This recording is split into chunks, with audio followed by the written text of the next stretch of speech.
his sons with him. As for me, I am establishing my covenant with you and your descendants after you, and with every living creature that is with you, the birds, the domestic animals, and every animal on the earth with you, as many as came out of the ark. I establish my covenant with you, that never again shall all flesh be cut off by the waters of a flood, and never again shall there be a flood to destroy the earth. God said, "This is the sign of the covenant that I make between me and you and every living creature that is with you for all future generations. I have set my bow in the clouds, and it shall be a sign of the covenant between me and the earth.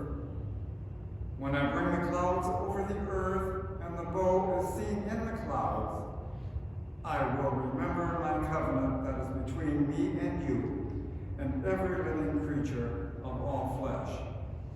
And the waters shall never again become a flood to destroy all flesh.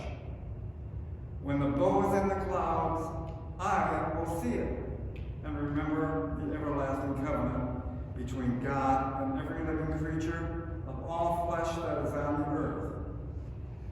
God said to Noah, "This is the sign of the covenant that I have established between me and all flesh that is on the earth."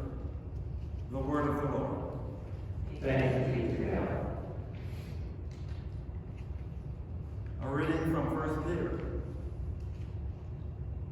Christ also suffered for sins once and for all, the righteous for the unrighteous, in order to bring you to God.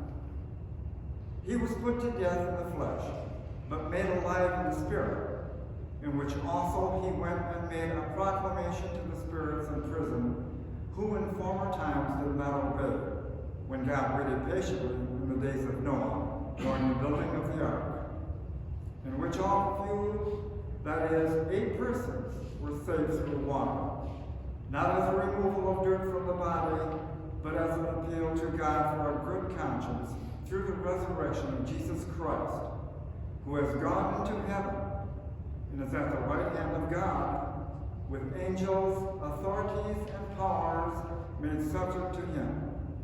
The word of the Lord. Thanks